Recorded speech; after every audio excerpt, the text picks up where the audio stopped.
Good morning everyone. আজ আমরা দেখব কিভাবে ডিসেন্ট্রালাইজ সিস্টেমে অটোমেটিক ডিপোজিট করা যায়। তো ফার্স্টে আমরা আমাদের যে ডিসেন্ট্রালাইজ ওয়ালেটগুলো আছে যে কোনো একটা আমরা খুলে নেব। ডিসকভারিতে গিয়ে সার্চ অপশনে bitcoin.sip.com সার্চ করে নিতে হবে। সার্চ অপশনের পরে দেখবেন সাইট চলে আসছে, দিয়ে ওখানটায় লগ ইনটা করুন। লগ ইন অপশানে ক্লিক করব। করার পরে আমাদের প্রত্যেকের যার মেম্বার আইডি আর পাসওয়ার্ড সেটা কিন্তু ওখানে দিয়ে লগ ইন করে নেব। লগ ইন করে নেওয়ার পরে আমরা চলে যাব, দেখুন ড্যাশবোর্ড আছে।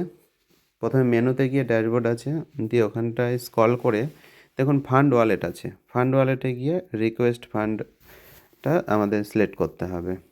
আমরা নেটওয়ার্কটা সিলেক্ট করে নেব। নেটওয়ার্কটা ইথিরিয়াম থাকে প্রত্যেকের, সেটা আমরা বিএনবি করে নেব।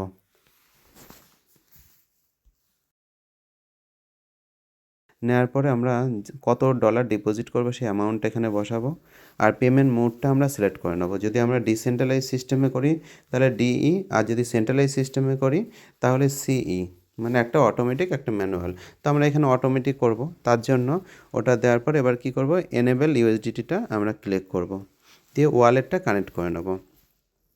তো ওয়ালেটটা কানেক্ট হয়ে গেল, হওয়ার পর এবার সেন্ড ইউএসডিটি আমরা করব। সেন্ড ইউএসডিটি যখনই আমরা ক্লিক করব তখন প্রথমে ওয়ালেটটা চলে আসবে।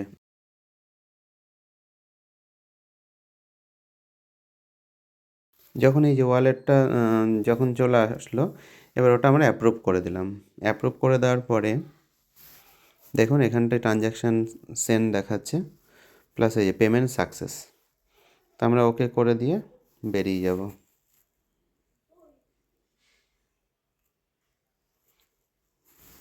দিয়ে এরপরে আমরা আবার মেনুতে যাব। মেনুতে গিয়ে ড্যাশবোর্ডে যাব। এবার এখানটায় কী হচ্ছে, ড্যাশবোর্ডে গিয়ে আমরা দেখব আমার ফান্ড ওয়ালেটটা। আমার এখানটা আগে $101 ডিপোজিট ছিল, তো এখন আবার $100 ডিপোজিট হলো। তাহলে কত, আমার ফান্ড ওয়ালেটে দেখুন $201 অটোমেটিক হয়ে গেছে। ঠিক এইভাবেই ডিপোজিটগুলো করতে হবে। এরপরেও যদি কোনো সমস্যা হয় আপনারা সিনিয়র লিডারের সাথে যোগাযোগ করুন।